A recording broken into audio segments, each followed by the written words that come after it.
नमस्कार, मैं हूं सोनू और आप देख रहे हैं मीडिया दर्शन अखबार का यूट्यूब चैनल। अभी मैं मौजूद हूं सासाराम के भारतीय जनता पार्टी के कार्यालय में और यहां पर देख सकते हैं कि सैकड़ों गाड़ियां यहां पर लगी हुई है और मैं बता देना चाह रहा हूं कि तमाम जिले से औरंगाबाद और कैमूर और रोहतास और प्रदेश लेवल के भारतीय जनता पार्टी के यहां पर नेता मौजूद हैं।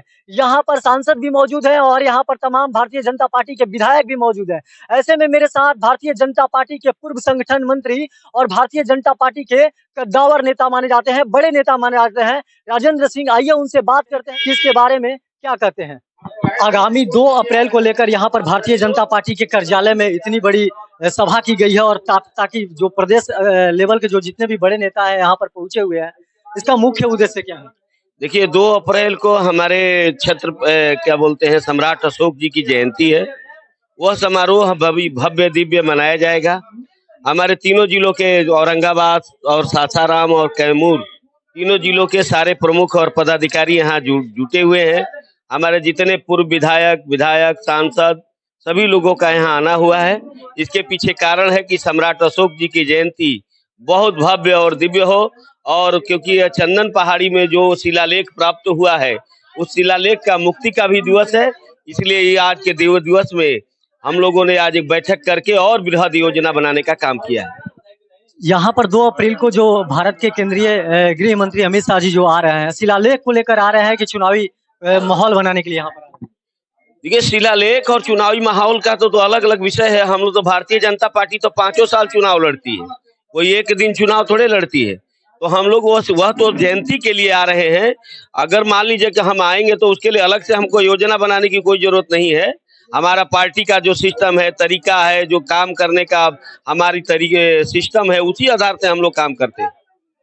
क्या लग रहा है 2 अप्रैल को जब यहाँ पर केंद्रीय गृह मंत्री अमित शाह जब पहुंचेंगे तो रेलवे मैदान में जाने के बाद फिर कहीं उनका प्रोग्राम है जाने का?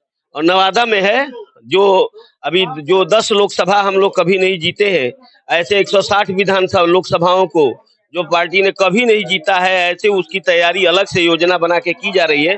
उसमें वो जो नवादा जा रहे हैं वो लोकसभा अभी बहुत दिनों से 160 लोकसभा में से वो एक है, इसलिए उसकी तैयारी के लिए जा रहे हैं। वहाँ रैली भी करेंगे और वहाँ एक मीटिंग भी करेंगे वहाँ के प्रमुख कार्यकर्ताओं का, जो लोकसभा की संचालन समिति। कुछ असामाजिक तत्वों के द्वारा जो अशोक सम्राट का शिलालेख है उसको जब्त कर लिया गया था, अब उसको आजाद कर दिया गया है पुरातत्व विभाग के द्वारा से। उसको क्या वहाँ पर कुछ बनेगा? देखिए, वहाँ जो अभी तो शिलालेख की मुक्ति हुई है, अभी तो जो पुरातत्व विभाग के जिम्मे उसको सौंप दिया गया है। यह काम सरकार और पुरातत्व विभाग का है। वो लोग अभी निश्चित रूप से उसका कुछ जरूर कोई न कोई तरीका निकाल करके उसका कुछ करेंगे। वह आगे आने वाले समय में होने होगा। लेकिन यह तो पूरे भारत में, चाहे अयोध्या का राम मंदिर हो, धारा 370 हो, 3 तलाक हो, जब भी ऐसे कुछ इश्यू आए हैं तो भारतीय जनता पार्टी ने आगे बढ़ करके उन चीजों को किया है और इसमें भी आगे बढ़ करके अपने सामाजिक जो केंद्रीय बिंदु है, हमारे जो आधार थे, हमारे जो नेतृत्व थे, उनके लिए कर रहे हैं। लोकसभा का चुनाव 2024 में होने वाला है और ऐसे में रोहतास में जो जिला है, यहाँ शाहाबाद में अभी भाजपा का कोई प्रत्याशी विधायक नहीं है। इसके बारे में क्या कहना चाहते हैं? क्या इसी के लिए इस पर्पज से आ रहे हैं? जैसे कि विपक्षियों का कहना है कि जनाधार नहीं है रोहतास में भाजपा का, इसीलिए यहाँ पर माहौल बनाया जा रहा है। देखिए, माहौल ऐसा नहीं बनाया जा रहा है, लेकिन माहौल को ऐसा अगर मानते हैं तो उनको मानने वाले को कुछ नहीं है। क्योंकि पिछली बार भी जब भारतीय जनता पार्टी जब 2020 में चुनाव हुआ था तो यहाँ 2-3 सीटों पर ही भारतीय जनता पार्टी चुनाव लड़ी थी और सभी सीटें जो हमारे गठबंधन में पार्टियां थी उनका जनाधार पूरी तरह से घट चुका है। जदयू का खास तौर से उनके लोग वोट देने के लिए तैयार नहीं है। इसलिए जो है हमारी पार्टी जो है जदयू को चुनाव समर्थन देने के बाद भी वो चुनाव नहीं जीते और भारतीय जनता पार्टी आगे आने वाले समय में जब चुनाव लड़ेगी तो ज्यादा से ज्यादा सीटें जीत करके जिले की सभी सीटों पर भारतीय जनता पार्टी का कब्जा होगा। कुछ दिन पहले 2-4 दिन पहले तेजस्वी यादव जो डिप्टी सीएम है बिहार के, उनके द्वारा एक स्टेटमेंट आया था मीडिया में कि ना हमको प्रधानमंत्री बनना है नीतीश कुमार को और ना ही हमको मुख्यमंत्री बनना है। देखिए, उनको क्या बनना है, उनके बनने और ना बनने से कोई फर्क नहीं पड़ता है। उनको क्या करना है क्या नहीं करना है उससे भारतीय जनता पार्टी को फर्क नहीं पड़ता है। भारतीय जनता पार्टी पहले वो तो जीतने चारा घोटाला, इनकम टैक्स, आईडी, जो उन्होंने देश में भ्रष्टाचार किया है, राज्य में जो लूटपाट का सिस्टम बनाया हुआ है वह जो है वो उससे मुक्ति मिलना चाहिए बिहार को, क्योंकि उन्होंने 15 साल और 20 साल ये सभी जो है मिल करके उत्तर बिहार को लूटने का काम किया। न यहाँ उद्योग धंधा लगा, न कोई का व्यवसाय खड़ा हुआ, न लोगों को रोजगार मिला। वही 10 लाख लोगों को नौकरी देने के पिछले 1 साल से कह रहे, 10 लाख में न कम हो रहा है न घट रहा है। जो पिछले दिनों जो नौकरियां मिल गई उसकी गिनती गिनाई जा रही है।